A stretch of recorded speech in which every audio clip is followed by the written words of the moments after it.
Gênesis 42, nós vamos ler dos versículos de 6 a 20. E com esse texto nós vamos iniciar a fala a respeito de choro. Eu quero falar nessa noite a respeito de choro, da necessidade que nós temos de chorar. E eu confesso que eu estou com um nó na minha garganta. Eu acho que eu chorei hoje o dia inteiro quase. Quando eu começava a pensar nisso e buscar de Deus, eu falei, Deus, eu não vou dar conta. E hoje eu talvez mais tenha orado para poder dizer, Deus, me ajuda a conseguir. Nós vamos ver 7 choros desse homem chamado José.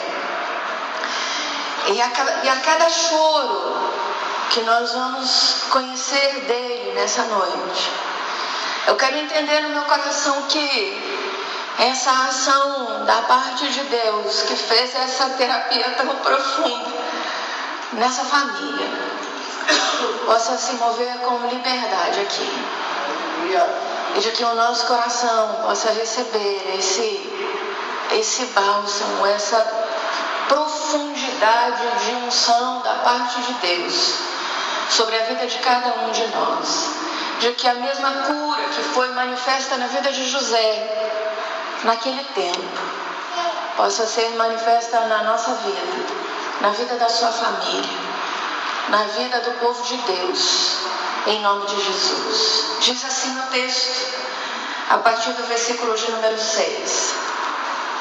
José era governador daquela terra. Era ele quem vendia a todos os povos da terra, e os irmãos de José vieram e se prostraram o rosto em terra perante ele. Vendo José a seus irmãos, reconheceu-os, porém não se deu a conhecer, e lhes falou asperamente. E lhes perguntou, de onde vindes? Responderam, da terra de Canaã, para comprar mantimento. José reconhece os irmãos, porém eles não o conheceram. Então se lembrou José dos sonhos que tivera a respeito deles e lhes disse, vós sois espiões e viestes para ver os pontos fracos da terra. Responderam-lhe, não, Senhor meu, mas viemos os teus servos para comprar mantimento. Somos todos filhos do mesmo homem, somos homens honestos, os teus servos não são espiãos. Ele, porém, lhe respondeu, nada disso, pelo contrário, vieste para ver os pontos fracos da terra. Eles disseram, nós teus servos somos 12 irmãos, filhos de um homem na terra de Canaã. O mais novo está hoje com nosso pai, o outro já não existe. Então lhes falou José, e como já vos disse, sois espiões. Nisto sereis provados pela vida de Faraó. Daqui não saireis, sem que primeiro venha o vosso irmão mais novo. Enviai um dentre vós, que traga vosso irmão. Vós ficareis detidos, para que sejam provados as vossas palavras, se há verdade no que dizeis, ou se não. Pela vida de Faraó, sois espiões. E os meteu juntos em prisão 3 dias. Ao 3º dia, disse-lhe José, fazei o seguinte e vivereis, pois temo a Deus. Se sois homens honestos, fique detido um de vós na casa da vossa prisão.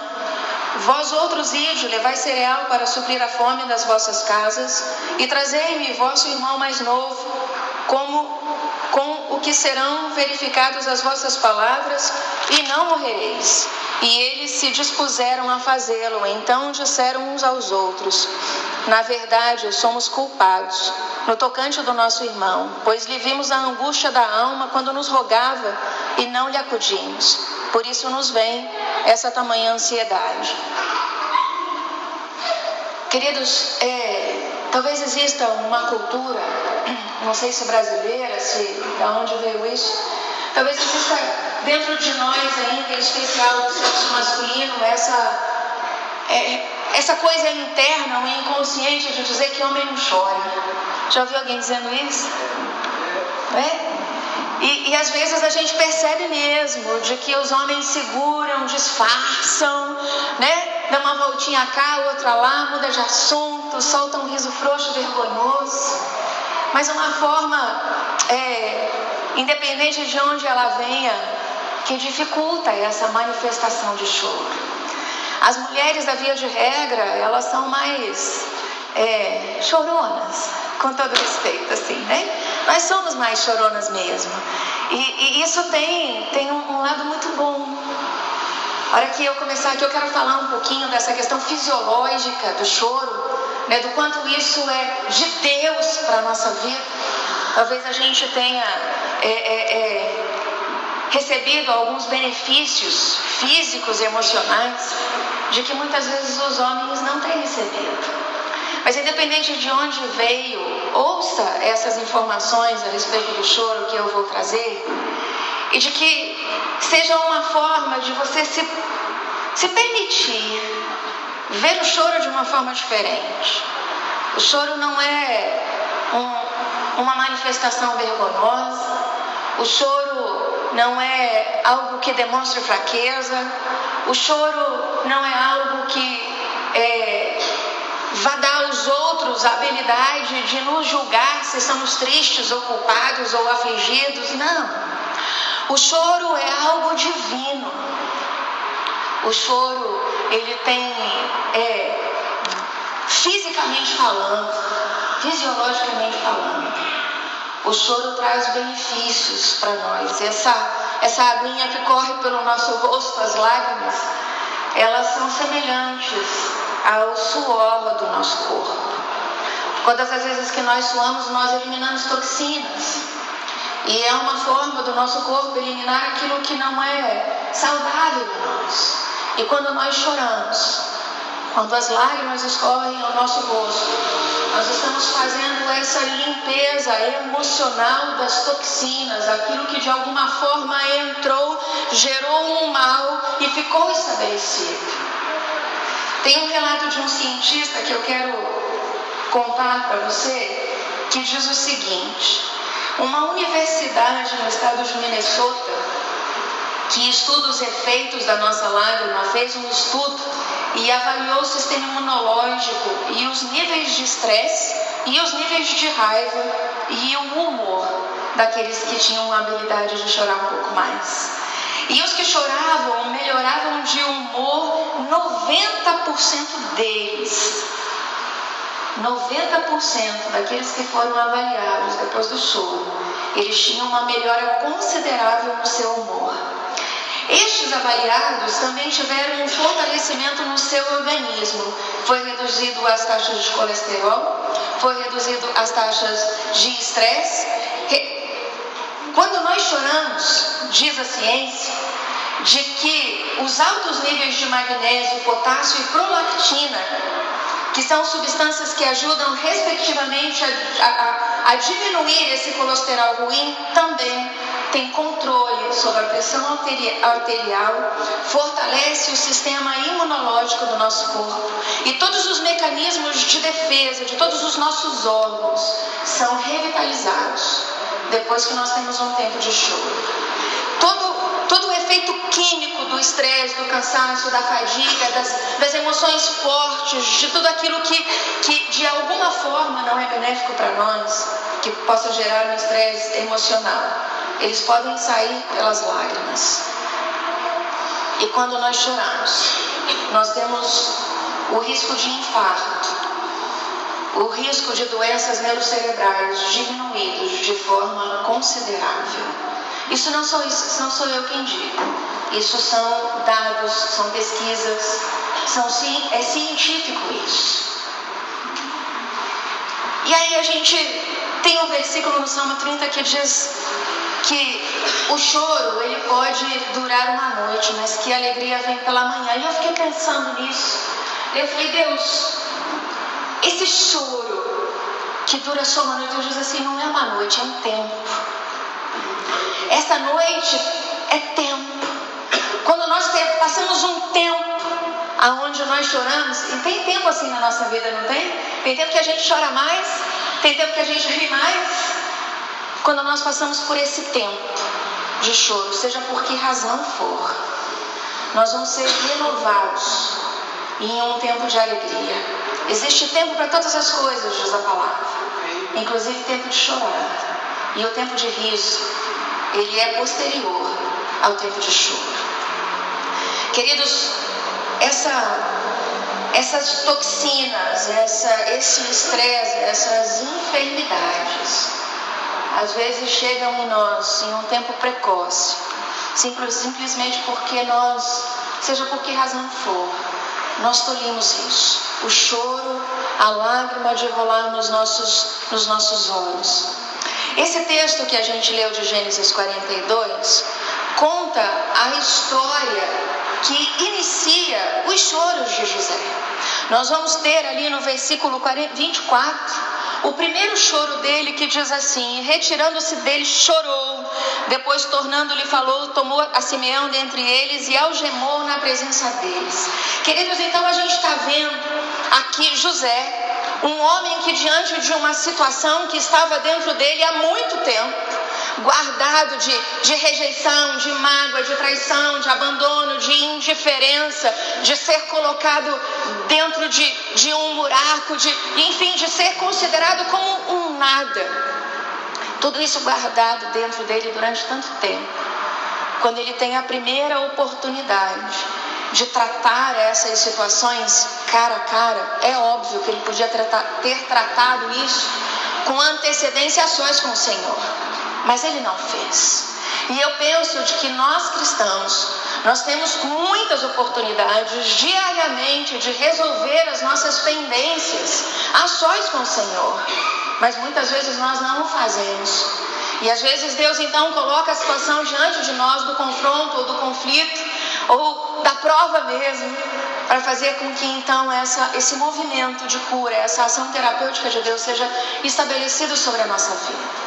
Então José, quando tem a situação diante de si, ele veste uma máscara do homem todo-poderoso, ele coloca uma veste do homem que tem uma posição maior do que esses que ele trata, ele se coloca numa condição de superioridade e trata com aspereza os seus irmãos, como aquele que pensa: eu sei o que eles fizeram comigo, eu tenho a oportunidade agora de fazer com eles, eu sei o que eu sofri por aquilo que eles me fizeram, agora é minha vez de fazer contra eles. Só que ele também é homem, é humano, ele conhecia o Senhor. Ele, num momento ali de aperto, ele sai de cena, vai lá no quartinho do fundo, e o texto diz que ele chora. E a hora que ele consegue se equilibrar, ele volta de novo à presença deles e continua com o seu sentimento de vingança, com aquilo que estava proposto no seu coração, quem sabe todos esses anos, de dizer: eu ainda vou me vingar deles, eu ainda vou pagar na mesma moeda tudo aquilo que eles fizeram contra mim. Então José tem essa postura de colocar uma máscara, de não se permitir conhecer. Aí eu fiquei pensando, né, como é que um irmão vai olhar um para a cara do outro e não vai reconhecer? As vestimentas aqui eram muito diferentes. José agora tinha um cargo, tinha uma postura, tinha uma vestimenta diferente. Naquela época, na condição de José, ele tinha que usar maquiagens. Ele tinha o seu rosto, de certa forma, protegido da sua aparência. Ele tinha algo que era colocado temporariamente no seu rosto, mas de noite, quando ia para sua cama, ele tirava aquilo que era temporário para voltar a ser quem ele era. O homem com marcas profundas emocionais dentro de si, que fazia com que ele não manifestasse a glória nem o amor de Deus, mas os sentimentos de enfermidade dentro da sua alma. Ainda no capítulo 42, essa fala áspera dele é fruto de uma alma ferida. Tá, isso pode até ter saído dele sem premeditação, pode até ter sido inconsciente, mas era a marca de uma alma. Ali quem falava era aquele adolescente que tinha sido repudiado, traído, abandonado, rejeitado, e não aquele que estava numa posição de liderança, ali falando em nome do próprio faraó, mas era o adolescente ferido, que tratava com aspereza naquele momento. Ele tinha uma lembrança dentro dele só de dor. Ele olhava para o irmão, para os irmãos, e ele não tinha lembrança dos momentos de sentar à mesa, dos tempos de aniversários, das coisas boas. Não, ele não lembrava de nada disso. Ele olhava para os irmãos e ele só via dor. Ele só via aquilo que eles tinham feito. Então ele acusa. Vocês vieram para cá só para espiar. Vocês são espiões. O que ele está dizendo? Vocês vão me ferir de novo. Vocês vão de novo tentar me tocar. Vocês vão de novo querer todos aqueles que se defendem antes de alguém fazer alguma coisa. Todo aquele que vai com uma justificativa, com uma acusação antes da pessoa fazer qualquer coisa. Isso é um mecanismo de defesa. Você não vai me trair de novo. Você não vai me ferir de novo. Você não vai tocar o meu coração de novo. Eu não vou permitir que você gere feridas emocionais em mim de novo. É o adolescente outra vez dizendo. E aí então ele rejeita.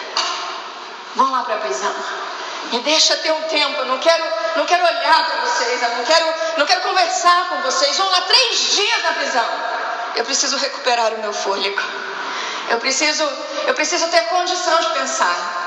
Eu preciso conseguir um jeito de resolver essas questões. Eu preciso de tempo. Vamos para a prisão. E aí então ele pensa. Eu vou provar o coração deles. E então ele diz assim: vão numa turma para lá, na casa do pai de vocês. Deixa eu saber se é verdade o que vocês estão dizendo. Fica aqui um comigo, o restante vai. E se vocês estiverem falando a verdade, traz esse irmão mais novo. E eu quero saber se vocês estão mentindo ou não. Ele faz prova. Ele demanda, ele utiliza do seu poder para judiar, para fazer sofrer. Vocês conseguem imaginar o coração desses 10 irmãos de José voltando para casa, tendo que chegar para aquele pai e dizer assim: pai, o negócio não deu muito certo. Ou a gente leva o filho que você tanto ama, o fruto da sua velhice, ou a gente não vai ter comida, nós vamos morrer todo mundo de fome. E ainda vamos perder mais um dos nossos irmãos. Consegue imaginar esse caminho de volta? Alguns relatos dizem que esse trajeto era de mais ou menos 450 quilômetros. Vamos lembrar que não tinha carro, não tinha avião, não tinha metrô. 450 quilômetros, a gente está falando de quase, 15 dias, 20 dias, um mês de trajeto, de pura angústia, de puro sofrimento. E uma voz que alguns versículos antes nos dá a ideia do tipo de pensamento que havia na cabecinha deles. Eu acho que a gente é culpado. A gente ouviu o grito do nosso irmão quando nós lançamos ele naquele buraco. E a gente não teve misericórdia dele. José, o chefe, o igual a Faraó, não vai ter misericórdia de nós. Estão entendendo, queridos? Então ele faz sofrer. Ele faz sofrer. Todos aqueles que têm feridas na alma as reproduzem, sem exceção. Seja consciente ou não. Seja premeditado ou não. Todo ser humano, independente da sua idade, independente da sua escolaridade, independente da sua posição social, todo ser humano que tem feridas emocionais vão ferir de volta outras pessoas. Goste a gente de ouvir isso ou não, entenda a gente isso ou não, é assim. E é isso que José faz. Um homem ferido mostra então as suas forças de ataque e produz feridas. Esses somos nós. Eu e você. Como eu estava dizendo então, o primeiro choro, Gênesis 42, 24, fala do choro da amargura, o choro da ira, o choro do ressentimento. Queridos, o choro da ira é aquela coisa de que vem de dentro de nós uma coisa que talvez a gente não sabe de onde veio. mas de que mostra, sabe aquilo que a Bíblia diz, de que o nosso coração é enganoso? Nós não conhecemos. Por que muitas vezes nós somos provados por Deus? Porque Deus está vendo coisas no nosso coração que nós não estamos vendo. Então Deus permite que provas acontecem para que Ele possa sondar o nosso coração, para ver o que realmente há nele. E então nós possamos enxergar com os nossos olhos aquilo que está dentro de nós, camuflado por nós mesmos. Porque nós precisamos nos defender. Nós não queremos chorar, nós não queremos mostrar as nossas fragilidades. E então vamos construindo mecanismos. Esse choro de ira, ele brota dentro de nós de uma forma que nós nem sabemos às vezes por que nós estamos chorando. Esse choro de amargura é um choro doído. O choro do ressentimento é um choro que dói. É um choro que rasga de dentro para fora. Mas é um choro que precisa acontecer. Quando esse tipo de choro, da ira que não brota, do ressentimento, da amargura que não brota, queridos, nós estamos construindo dentro de nós um nível de estresse tão acelerado. Hoje nós temos pessoas que vão visitar os hospitais em desespero, achando que estão infartando, quando na verdade estão tendo uma crise de ansiedade, por excesso de choro contido, por excesso de liberdade de abrir o seu coração, seja com o Senhor, seja com o terapeuta, seja com um amigo, seja com um pastor.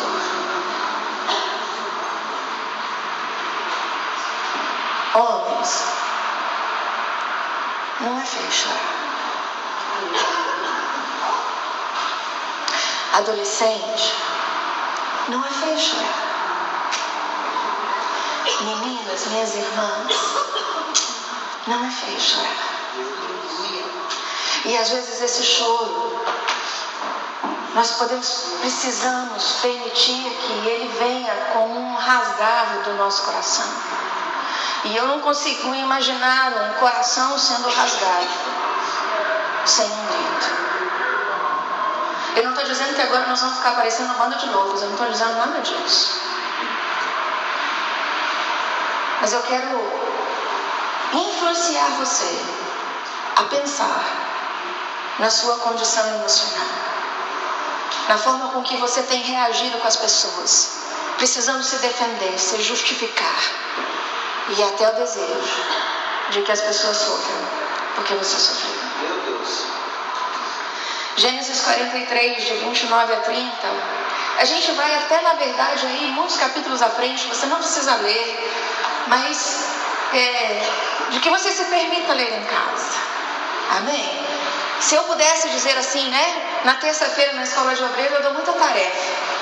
Mas aqui, né? Não eu estou nessa função de professora, mas se você me permitir, leia esses textos que a gente vai citar em casa. Amém? Gênesis 43, de 29 a 30 é o segundo choro de José. Ele tem o choro do vazio, da solidão, da indiferença, do abandono. Aqui ainda ressentido, ele tem prazer em fazer os seus irmãos chorarem. Eu vou ler o texto, diz assim: levantando José os olhos, viu a Benjamim, seu irmão, filho de sua mãe, e disse: esse é o vosso irmão mais novo, de quem me falaste? E acrescentou: Deus te conceda graça, meu filho. José se apressou e procurou onde chorar, porque se movera no seu íntimo para com seu irmão. Então ele vê ali aquele irmão que ele não conhecia. E quando ele vê o quanto ele perdeu de uma história familiar por causa de um ressentimento, quando ele vê o quanto Deus continuou fazendo ele presente ou não na vida daquela família, quando José encontra, ele fala assim: meu Deus, eu perdi tudo isso. Deus, como é que eu pude gastar todos esses anos aqui sozinho? Como é que eu pude me permitir não conhecer toda essa história? Como é que eu não pude abraçar o irmão mais novo? Como é que eu pude ficar tanto tempo longe de tudo isso? Ao mesmo tempo, ele ainda se lembra da solidão. O vazio e a solidão, eles são muito próximos, são muito em manifestação de dor, são sentimentos que muitas vezes se confundem. E com José não foi diferente. Quando ele chora porque ele perdeu. Mas ele chora porque ele ainda se sente um adolescente abandonado. Queridos, a dor do abandono talvez seja uma das maiores dores que uma pessoa pode sentir. Eu quero te falar de um tipo de abandono que não é um abandono que diz vai para lá e eu vou para cá, vamos viver separados a 400 quilômetros de distância. Não é desse abandono. É do abandono de estar no meio de multidão e se sentir sozinho. É do abandono de morar debaixo do mesmo teto com algumas pessoas, mas não se sentir parte de nenhum deles. Eu só estou tendo o mesmo sentimento de que ainda que eu não me lembre mais, lá atrás alguém fez isso comigo. E eu continuo vivendo como quem se protege, usa máscaras de autodefesa. E aqui já José não consegue mais ir para o quartinho sozinho chorar e depois voltar. Ele chora diante de todos, sem se preocupar se aquelas pessoas iam entender o seu choro ou não. Se as pessoas iam dizer, olha, esse cara com esse poder e essa autoridade nesse nível, pagando esse mico chorando diante dos seus súditos, diante desses que vêm de outras terras para pedir favor. Ele não está preocupado com isso, mas ele se permite ter um toque de quebrantamento do Espírito Santo de Deus e fazer sair a dor do abandono de dentro da sua alma. O terceiro choro, Gênesis 45, de 1 a 3, vai dizer assim, versículo 2, e levantou voz em choro, de maneira que os egípcios ouviam, e a casa de Faraó também, e disse aos seus irmãos, eu sou José. Queridos, esse choro é o choro daquele homem que vence talvez o maior obstáculo da vida, que é a coragem de tirar todas as suas máscaras, todas as suas proteções, todas as suas poses, todos os seus títulos, todo o seu conhecimento, todo o seu poder, toda a sua manifestação de glória pessoal, e ele limpa o seu rosto. Parece que eu consigo ver José passando a mão, tirando toda aquela maquiagem branca do seu rosto, aquele olho negro pintado, esticado. E ele está dizendo, eu não aguento mais. Eu não aguento mais essa vida, esse tipo de esconderijo, esse mundo que eu criei para mim. Olhem para mim, eu sou José, eu sou irmão de vocês.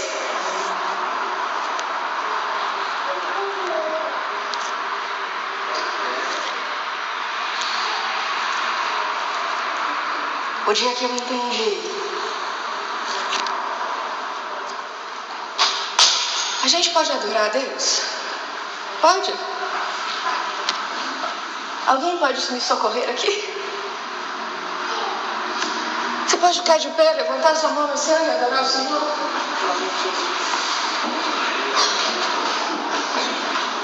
Levante a sua mão aos céus. Adore o Senhor. Comece a declarar a santidade desse Deus que se preocupa com você. Comece a declarar esse poder glorioso desse Deus que te ama. Desse Deus que é sustentador de glória eterna, de tempos em tempos. O Deus que é maior para restaurar todas as coisas, queridos. Não importa o buraco negro que a vida te colocou. Não importa os dedos que te acusaram. Não importa o pai, a mãe, quem foi que abandonou você.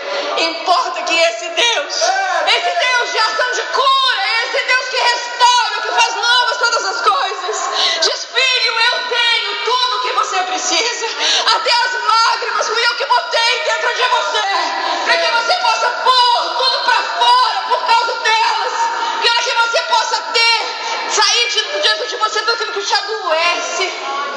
Espírito Santo. Espírito Santo. Palavra, Deus. Oh, Deus. Senhor, vem nesse lugar. Senhor, vem nesse lugar. Espírito Santo.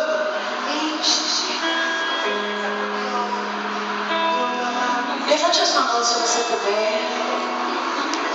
Convide o Espírito Santo de Deus, esse mesmo poder que foi sobre a vida de José.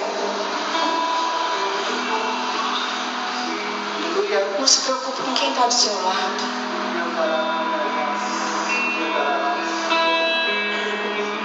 Adoro, Senhor, nós te adoramos. Nós exaltamos o nome do Senhor.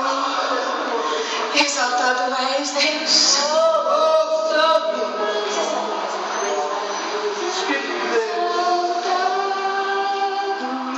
Sabe não? Não? Levante a sua voz. Exalte o Senhor. Deus, obrigado porque o Senhor me ama. Querido, você pode fazer melhor que isso. Você está preocupado com o que é em seu lugar?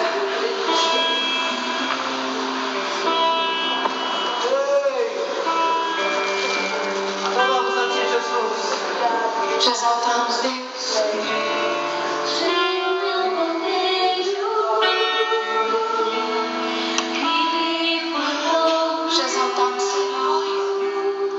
Exaltando, Senhor. Te exaltando, Senhor. Exaltado seja o nome do Senhor, seu lugar. Diga assim comigo, Espírito Santo.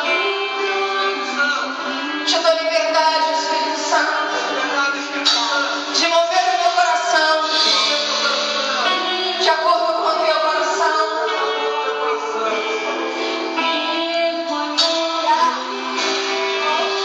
Senhor, traz essa essência. Traz essa essência, Senhor, no nosso coração, Deus. Traz, Deus.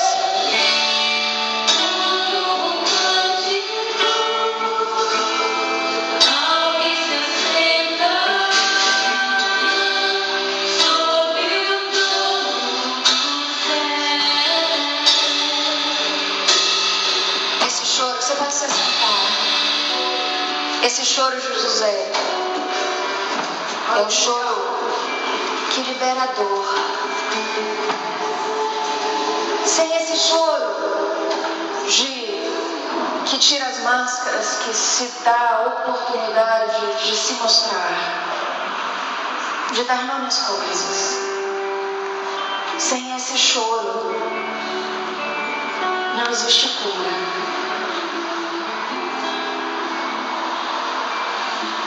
Eu vou dizer isso, vou tentar, quem sabe, dizer isso de uma forma diferente para que você entenda. Eu não sei se você percebe, mas José ele vem passando por um processo à medida de que a gente vai lendo.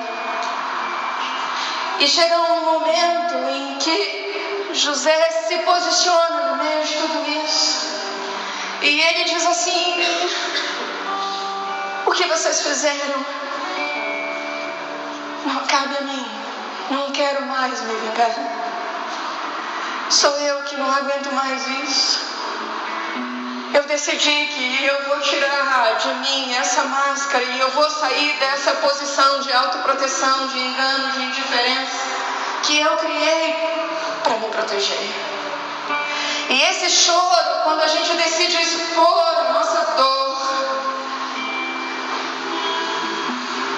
o choro que na terapia a gente chama de retirada de raiz de amargura, talvez seja o pior choro que possa vir de dentro de nós, porque é como se Deus tirasse da ponta do dedo dos nossos pés, pela confissão dos nossos lábios, essa raiz que vai nos secando por dentro, chamada raiz de amargura.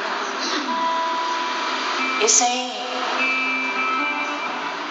tirarmos as máscaras, ou seja, sem confessarmos de fato aquilo que gera dor, não existe cura. Não existe libertação. A libertação, ela não acontece porque nós conhecemos a palavra de Deus ou porque nós ouvimos estudos, porque nós estudamos. Não. A libertação não vem de conhecer a palavra de Deus. A libertação vem pela prática da palavra de Deus. Se a palavra de Deus diz que eu tenho que confessar para ser curado, queridas, enquanto eu não confessar, até mesmo aquilo que dói dentro de mim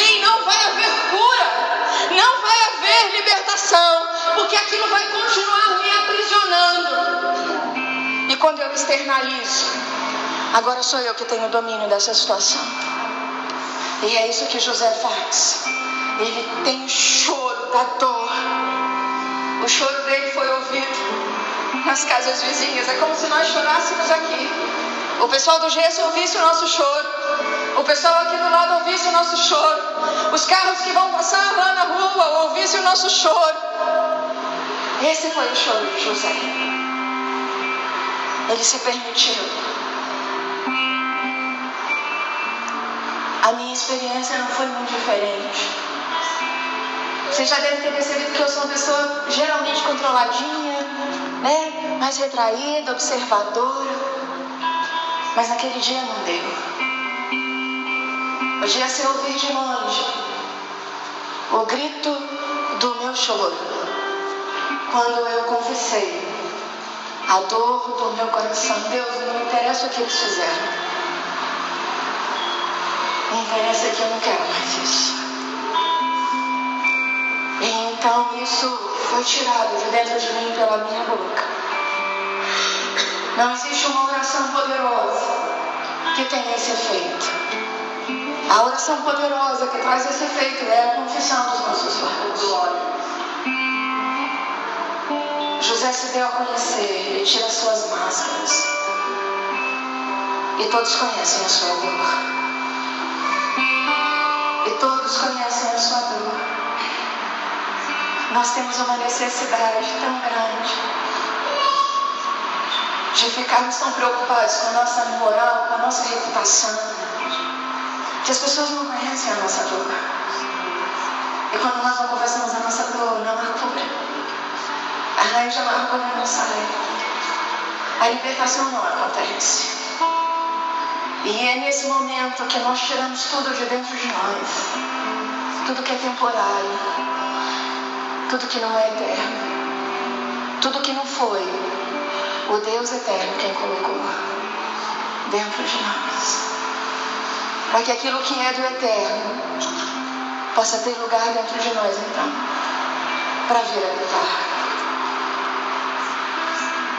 O quarto choro de José, Gênesis 45, de 14 a 15, diz assim: lançando-se ao pescoço de Benjamim, seu irmão chorou, e com ele chorou também Benjamim. José beijou a todos os seus irmãos e chorou sobre eles. E depois os seus irmãos. Você está percebendo o que aconteceu aqui? Esse é o choro que promove a reconciliação no meio de uma família. Eu digo família, eu tenho essa dor aqui. Eu confesso porque eu não quero mais. Não interessa porque vocês fizeram como vocês fizeram. Interessa que eu não quero mais. E ele vai de um por um, queridos. Abraça eles e chora sobre eles. Eu já falei aqui uma vez e eu vou voltar a dizer: as lágrimas no mundo espiritual são sangue transparente. É o único sangue no mundo espiritual que produz crédito de justiça. Queridos, se você precisa que a sua família se converta, chore por ela. Chore por ela. Construa no mundo espiritual crédito de justiça. De que a pastor falou ainda agora. Essas pessoas, independente de onde elas estão, elas vão poder voltar ao seu lugar de origem, no trono, a glória de Deus, a eternidade do Senhor. Porque de lá elas vieram.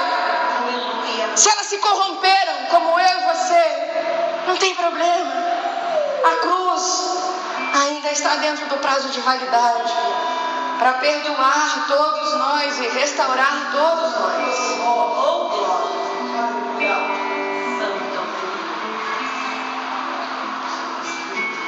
Você consegue imaginar o tamanho da ousadia de José para fazer isso? Eu e você somos cidadãos comuns, meros mortais. Mas José aqui era quase imortal. Ele era o cara. É como se a nossa presidenta da República viesse chorar aqui nesse altar e botasse a sua cabeça sobre o ombro de cada um de nós e dissesse assim: me perdoa. Queridos, nós não somos maiores nem melhores que ninguém, pelo amor de Deus. Seja você quem vai abraçar e vai chorar. Que seja você quem vai dar o início ao processo de reconciliação.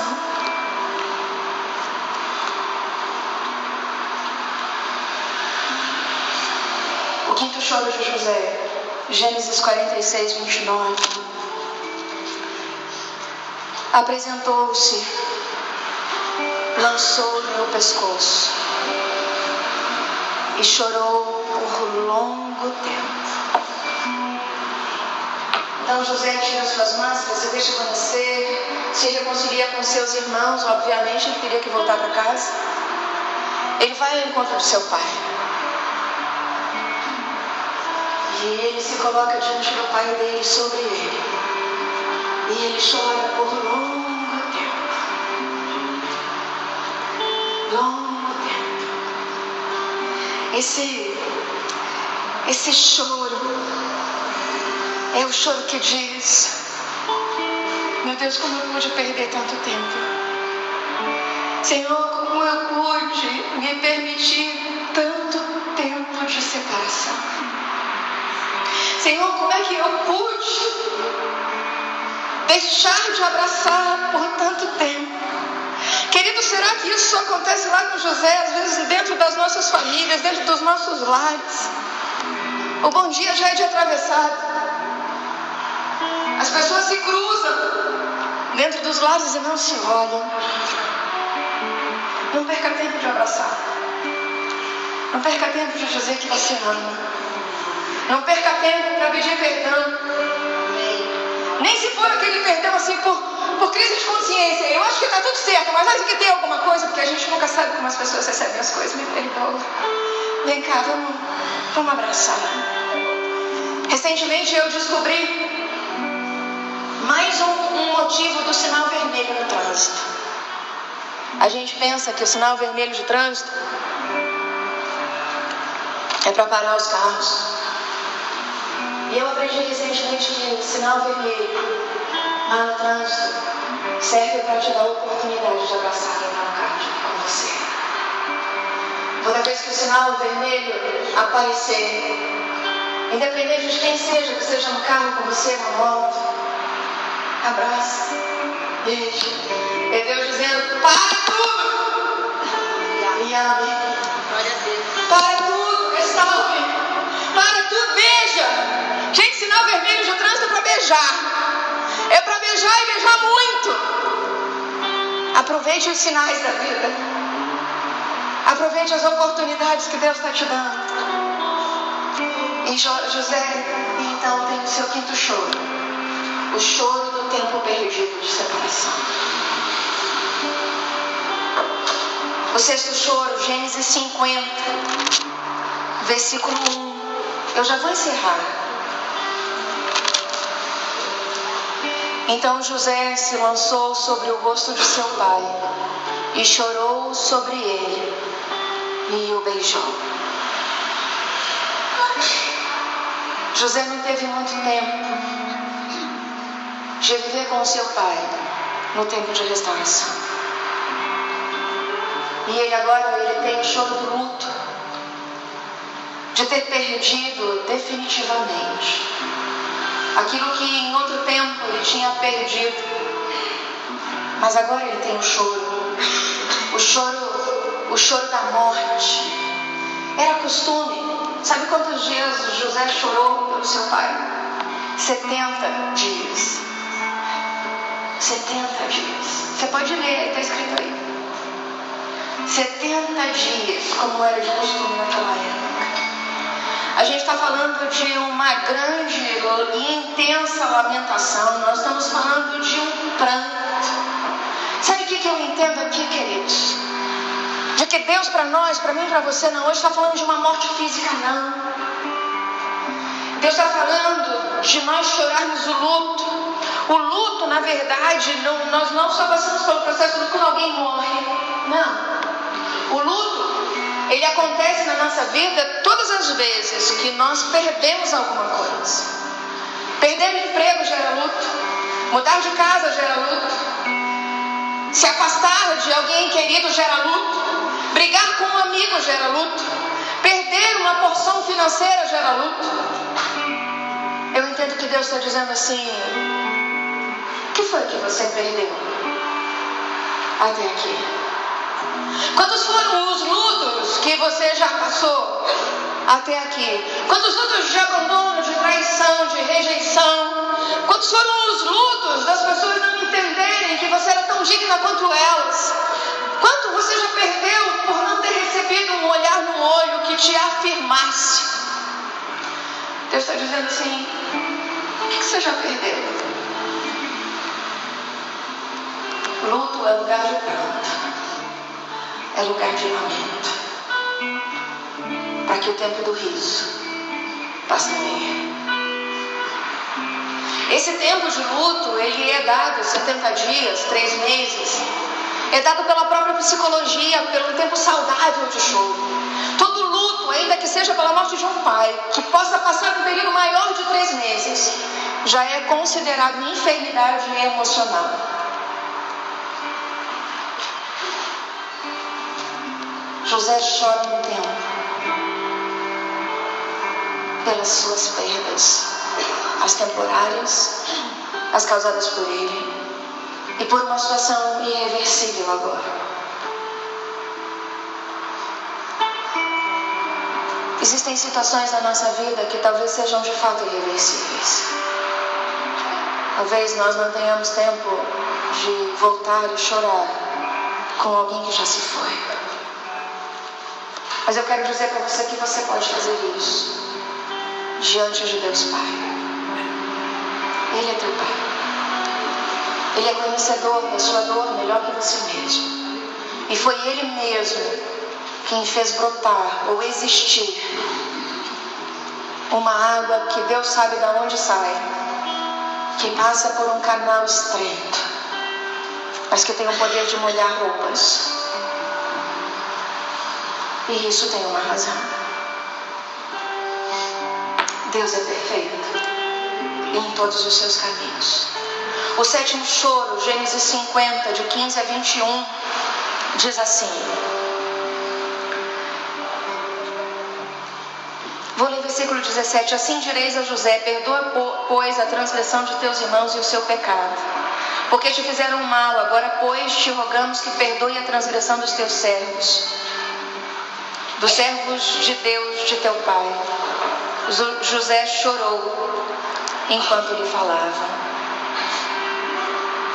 José agora tem o choro do discernimento, do entendimento de tudo que estava oculto até aquele momento. José tem o discernimento de que aquelas feridas que os seus irmãos geraram nele, de que aquela trajetória que ele teve que percorrer, não foram de fato os seus irmãos, mas havia a mão de um Deus que tem controle eterno sobre tudo e sobre todos, e de que sem esse caminho José não chegaria aonde ele estava, e de que os sonhos daquele menino, aonde os irmãos e as nações se dobrariam diante dele, não seriam possíveis.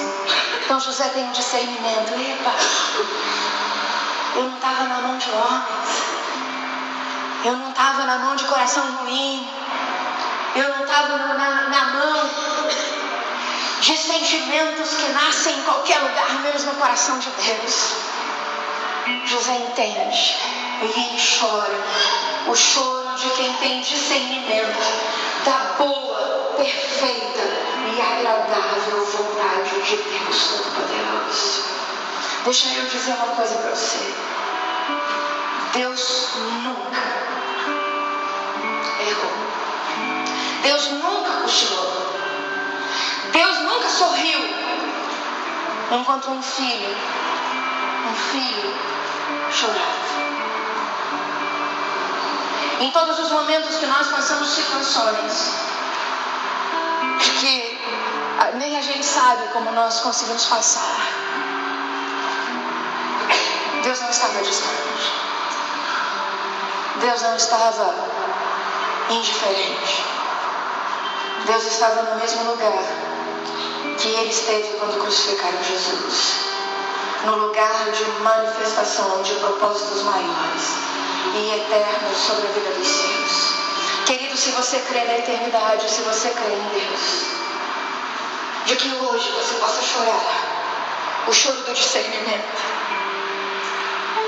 de saber que você não foi objeto de manipulação, de uso de homens e de mulheres, mas de que existe um Deus que governa o céu e a terra, de que existe um Deus que quer te colocar num bom lugar, com uma função específica, não com máscaras nos seus rostos, mas com uma unção visível no seu rosto, de que pode impactar, de que pode marcar, de que pode transformar a história de uma geração, e por que não de uma nação. Esse marco dentro da sua história não é um desacaso de Deus. É Deus dizendo assim: ei, existe um lugar que eu quero te colocar, que para chegar lá tem que passar por aí. E José tem o choro do discernimento, o choro, o quebrantamento. Eles são instrumentos terapêuticos, mas nós não estamos em mãos de terapias ou de homens, ou de conhecimento ou de ciência, embora elas nos ajudem. Nós estamos na mão do Deus Todo-Poderoso. Foi Ele que botou lágrima dentro de você. Foi Ele que te deu a capacidade de chorar. E é pelo choro que nós recebemos a cura. É pela prática e não pelo conhecimento da palavra que nós temos libertação. Vamos ficar de pé?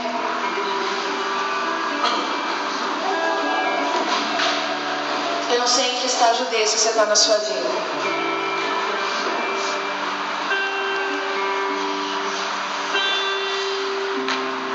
mas se você me permite, eu gostaria que hoje você cresça na unção profética de Deus, e de que você fosse um profeta que viesse no altar de Deus chorar o choro do discernimento.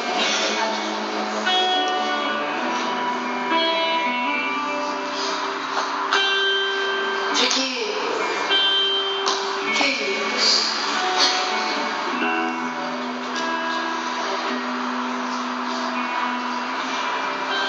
eu disse essa semana no estudo de que se nós entendêssemos de que as nossas orações, elas funcionam como decretos que escrevemos no mundo espiritual.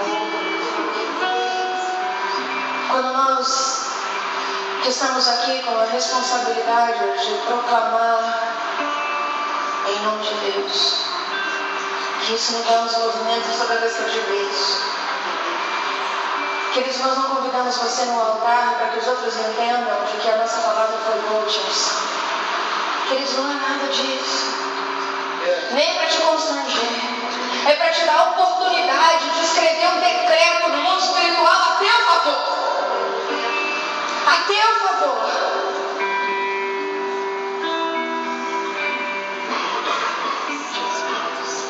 Eu gostaria de convidar você a te dar a oportunidade.